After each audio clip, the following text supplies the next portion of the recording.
Good morning. This is Kathy for Getting Chatty with Kathy, and I want to thank you for listening today. It's my first day back into the studio since the Christmas break, and today was also the first day of school for my kiddos. So I was talking to Hayley, who's here with me today, and telling her how happy I was that the kids are back at school.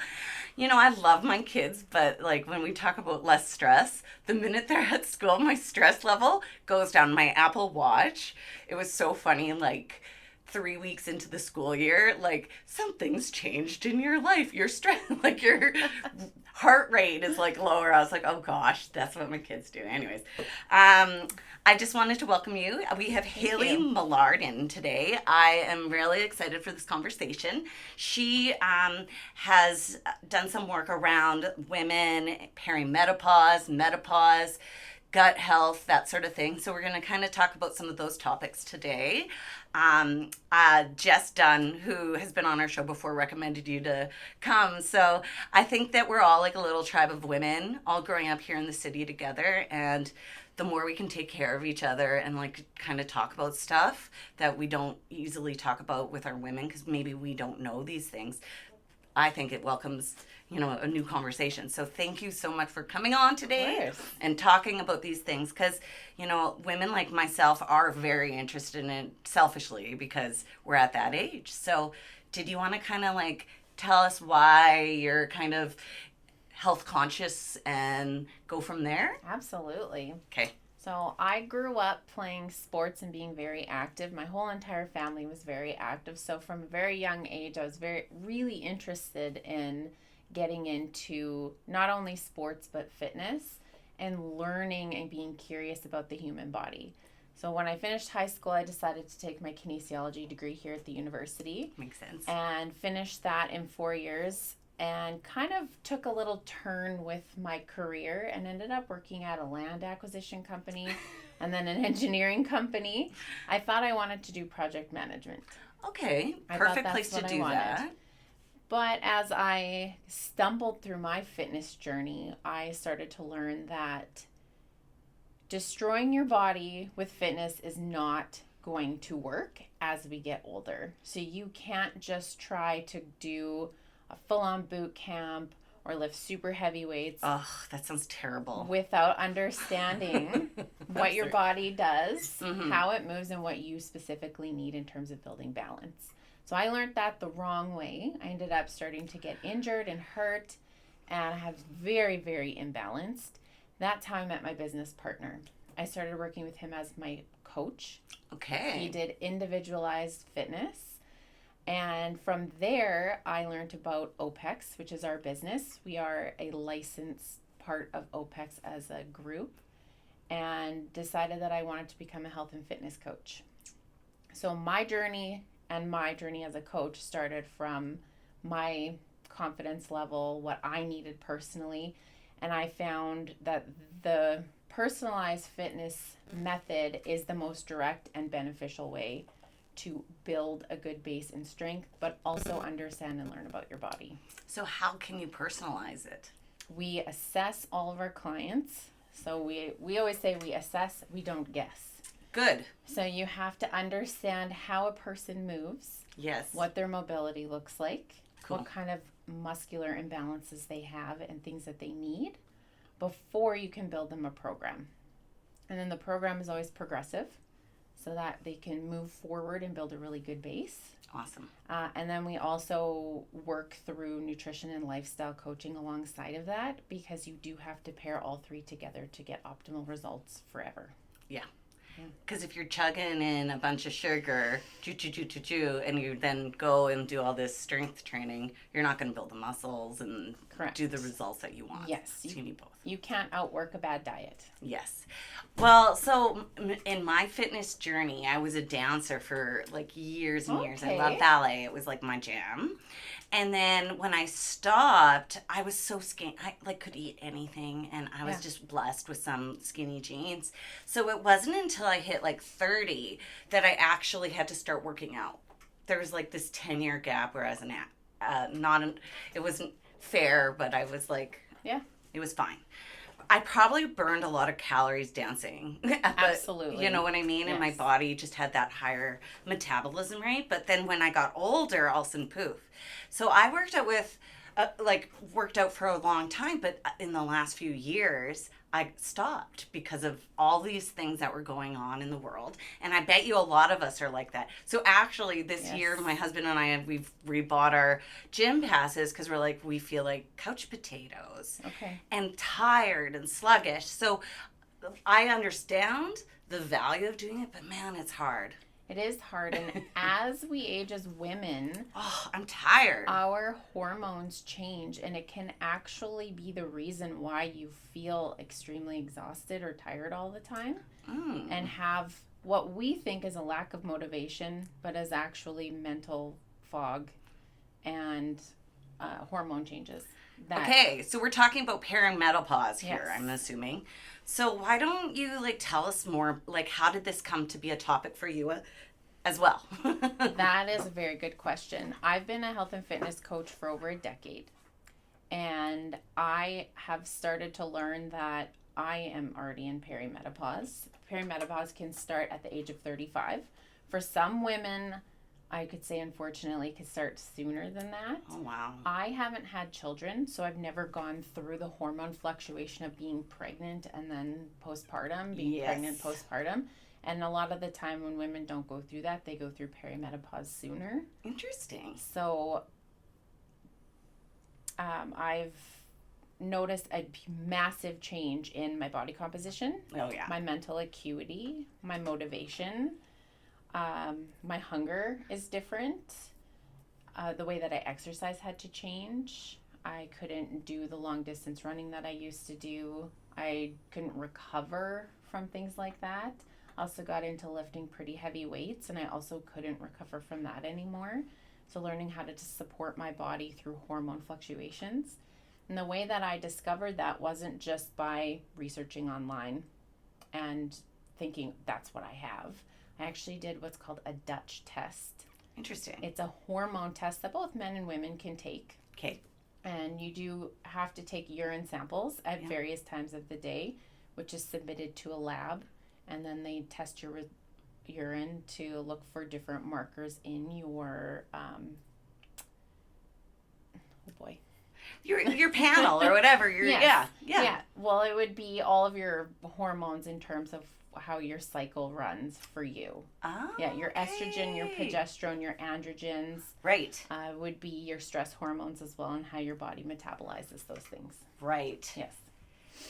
Interesting. So you just are one day was like, you know what, I'm curious about this. I'm going to take this Dutch test. Yes, because my body composition had changed. And for those that don't understand what body composition means, it's what are your fat levels relative to your height and your muscle mass.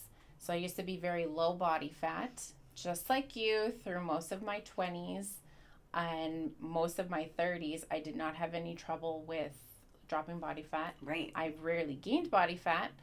I didn't really have to watch what I ate, and I did clean up my nutrition. That would be the first thing that you would want to do before you would just assume it's perimenopause causing weight gain. You have all of the things in place and things are still not changing for you. The underlying cause could very well be hormone imbalance. So I remember back in the day, people talked about replacement hormone therapy, and it was kind of a scary topic almost. Even now, I don't understand it, and I probably could be taking it probably. I don't even know. So what was the debate? Has it been refuted that it is actually good now, and how do we go from there, kind of thing? Hormone replacement therapy is an option. Okay. That is something that I would 100% go see your medical doctor about. Or a medical professional that knows the research. Okay. And understands your lab or blood work. And this Dutch test. Yes.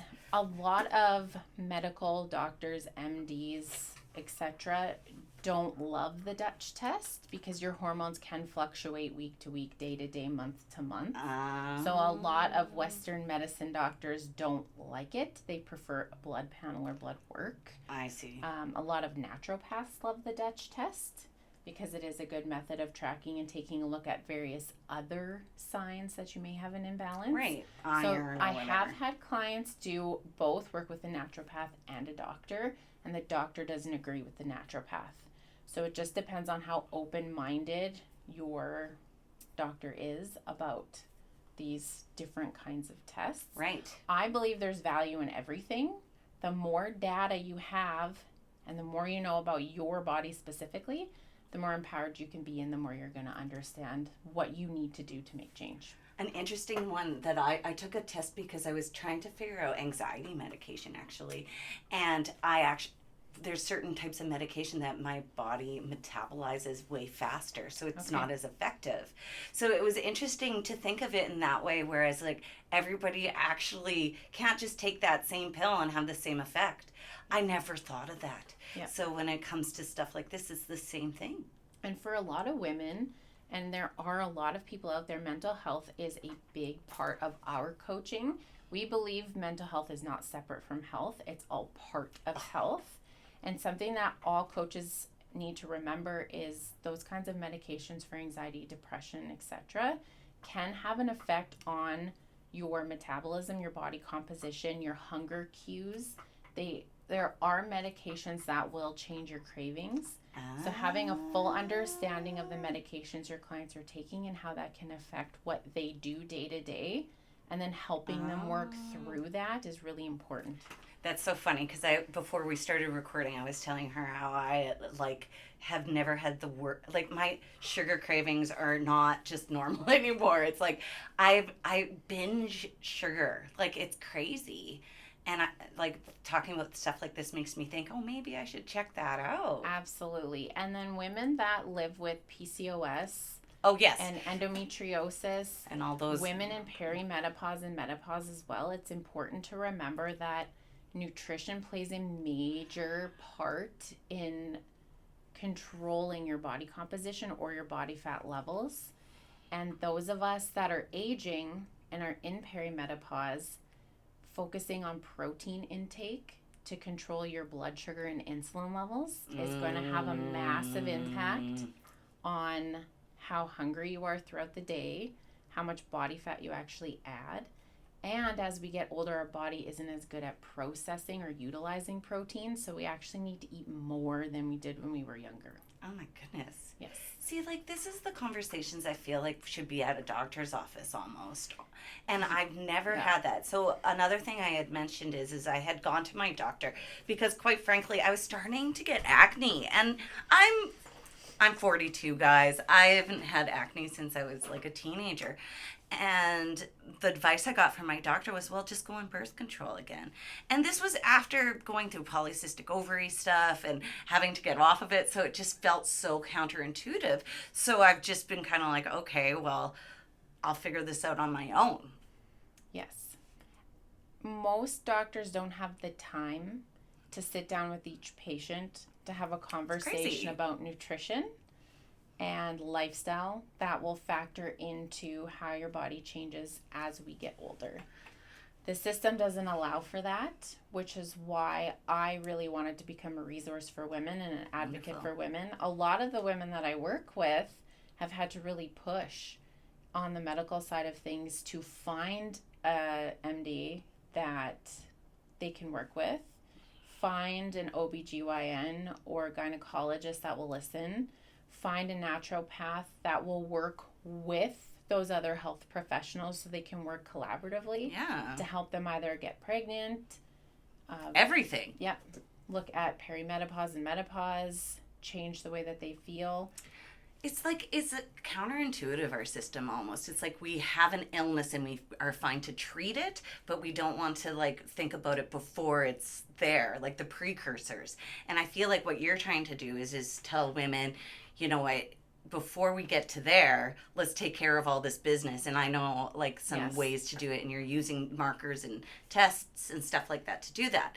So another thing you're telling me is protein's good for women. Yes. What about athletic greens? I hear these commercials and I'm do I want to spend $150 a month to get this, or do I just eat $150 more in protein maybe? Yes, that's actually a really good question.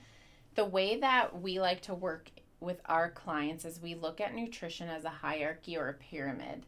So there are a lot of fundamentals and basics that we want our clients to understand, get educated on, and learn first before we dive into supplementation and spending hundreds of dollars on athletic greens, protein powders, Right. tablets, etc. So learning the basics of clean, I don't want to say clean eating because a lot of people associate that with organic. Organic is not accessible to everyone.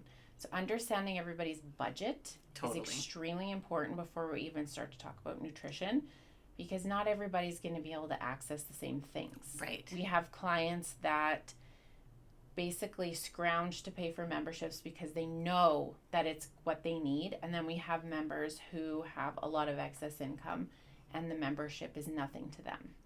So being able to meet each client where they're at with not only their fitness, but their budget and what they need comes first. And the basics of nutrition is just making sure you're eating enough every single day. Are you getting enough calories? How can we improve that? The next step would be to look at food quality. Mm-hmm. What kinds of foods are you eating? Are we getting most things from prepackaged boxes, or are we looking at things from the perimeter of the grocery store? Mm-hmm. And then after that, we can talk about how much you should be eating in terms of actual macronutrients, calories. So you can do hand measurements, or you can actually use a food scale. And then we like to talk about supplementation, such as vitamins, athletic greens, etc. There is nothing wrong with athletic greens if you do want to take them. A lot of the time, you're peeing out very expensive minerals.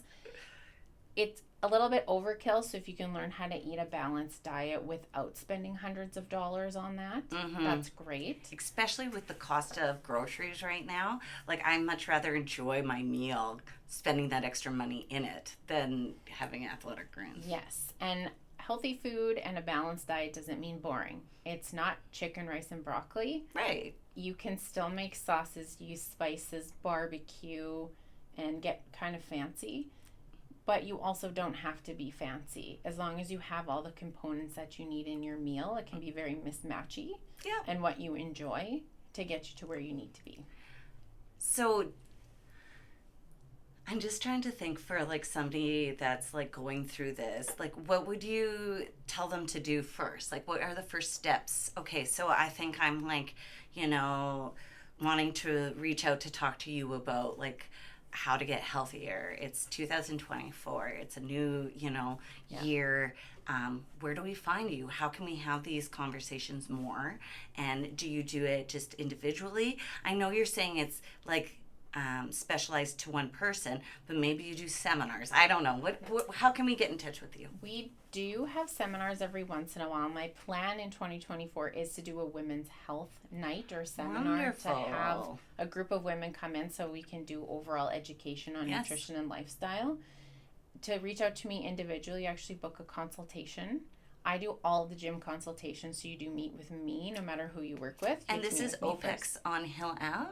We are on Montague Street. Montague. Yes. Okay, was there an OPEX on, or am I totally out to lunch? No, this is the only location we've ever had. There we are. So we're 2754 Montague Street. We're right in the middle of the strip mall with Tommy Gunn's Eatery. That's what I thought it was. Yeah. Yeah, right in there. Yeah, right. Sorry. Right smack in the middle. We have a very small sliver of that Right, but mall. it's a huge, long, gym. It I've is. seen it before. It's Yes. really nice. Thank you. Wow. It's divided into stations as well, so when you come in to do your workout, you get to be there with other people, but you get your very own spot every single time that you're there, so you're not fighting for space and equipment, etc. Right. And you've worked out these routines, I'm assuming, with somebody beforehand, so you're working properly. Yes, so everybody that comes in works with one of our coaches and gets a pre-made program based off their assessment and monthly check-ins. Wonderful. Can you give me a story of like somebody that has been inspiring to you in this? I have one of our clients. Yeah. I mostly work with women. I only have about 5 male clients out of my 40 that I work with. Okay. And the most inspiring client, I'm not going to say her name, but she also has PCOS. Okay. And she has been with me for about 2 years. She first came in feeling extremely defeated. She wants to get pregnant and have a family, but is struggling because PCOS makes it very difficult to conceive. Right. And she has worked for the last year on cleaning up her nutrition. Women who have PCOS really need to focus on leveling out their insulin and blood sugar levels. And in order to do that, you need to consume enough protein and fats to stay full or satiated all throughout the day. So she's worked extremely hard at making sure she's eating really well. She works out 3 or 4 days a week, lifting heavy weights, which is also very good for women in perimenopause. Lifting weights and heavy weights helps with body composition, insulin levels, stress, etc. And then she has worked very hard to find a team of health professionals that will support her and serve her. So she's been through a lot of different people. How do you go through that, though? Like, I don't even know how to do that. She has met with and worked with a few for a while and then went, no, you are not listening to me. That I know that this is what's wrong. I want to make sure that it is what's wrong. I want to do tests. And a lot of the time they'll be like, you don't need blood work. Everything's normal. Well, the normal range for blood work is big. It's huge. So is it normal for you? Probably not. Right. So she went through a lot of different health professionals and finally has found a team that will support her. And me being able to support her through that and help her advocate for herself, to understand and know what's behind PCOS, perimenopause, etc., so that she can go in there with confidence and say, no.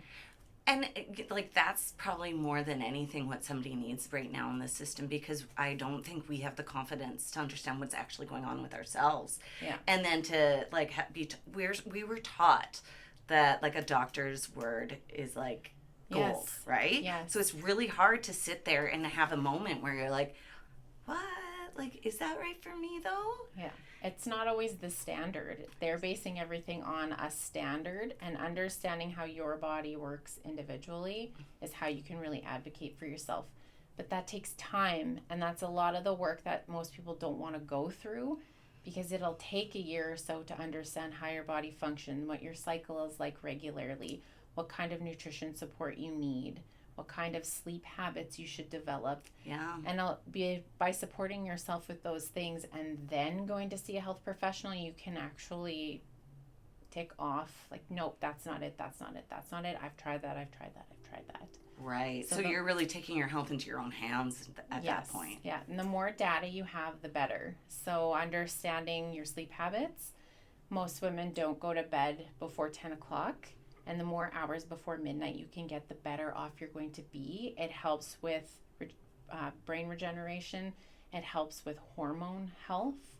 Making sure that you're eating enough cruciferous vegetables as a woman. What's a So it would be things Thank like you for saying that. I could never. broccoli, spinach, bok choy, kale, all those really greens. Rough greens. They help with digestion and the metabolism of excess estrogen, which all women, I should say, not a lot of, all women in perimenopause and menopause have too much estrogen, because our progesterone drops and our estrogen rises, which causes insulin resistance and blood sugar level issues, which is why we pack on midsection body fat. Yeah. So cruciferous vegetables and protein. So think chicken, steak, ground beef, ground bison, turkey, ham, etc. at every single meal to help balance out your blood sugar.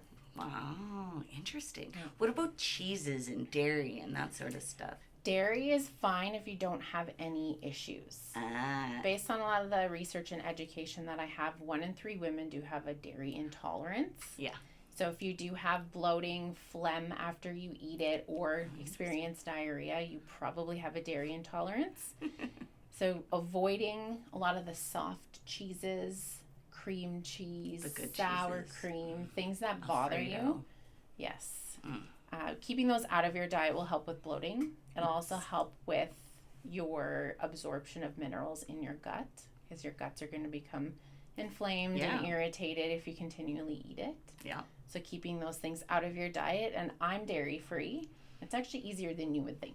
There's so many more options. You do get used to it. There's so and the cheese has improved. I remember years ago the cheese was so weird. Yes. Now it's much better. It is better, yes. So you can still make pizzas and enjoy your nachos and things like that in moderation, of course. Yeah. Yes.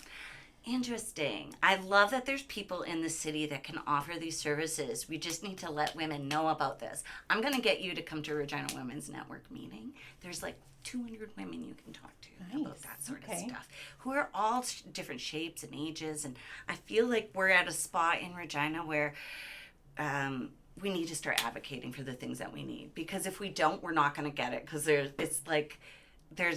we need to be a squeaky wheel, and I'll squeak away to get as many supports for women as we can, because we've been neglected for our whole since forever. Yeah, absolutely. A lot of women feel very disempowered when they first get started on their health and fitness journey, especially when we're getting into our late 30s, early 40s, 50s, and 60s, because there's a lot of things that have never been told, we've never been told, or we've never been taught, that can make a significant difference as we get older.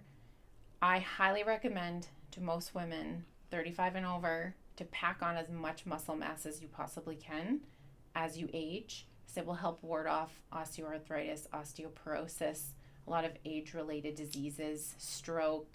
A lot of women, heart disease is a big factor for a lot of aging women. So by taking care of yourself and by putting on muscle mass, you're also going to be less prone to falling and breaking something. 100%. You'll have better center of gravity. Muscle just kind of holds you together as well. Totally. So the bigger and stronger you can get, the better, which is a opposite of what we see in the media. Yeah. But muscle is Let's be key. Super skinny. Yeah. That won't serve you when you turn 80. No, not at all. Well, I can't thank you enough for explaining some of these pieces to us. I feel like this conversation, we just scratched the surface. There's a lot. I'm currently taking a menopause course through Girls Gone Strong. It's a massive textbook full of amazing information. You need to do teach us about that sort of stuff after, if you want to. Did you say you're taking a course? I am, yes. I finished my women's health course, and now I'm diving deeper into perimenopause and menopause. Interesting. Yeah. I'm really interested in what you're learning, so I am all ears if you want to share anytime. Absolutely. I would love to come back and get a little bit deeper into specifics. One topic. Yeah. Ladies. Yeah. Sorry, guys, you're going to have to deal with the women's story for a little while. Anyways. Well, I want to thank you again. Of course. Thank you for having me. Great way to start the year. And for all of you out there, take care. Bye now. That was fantastic. There's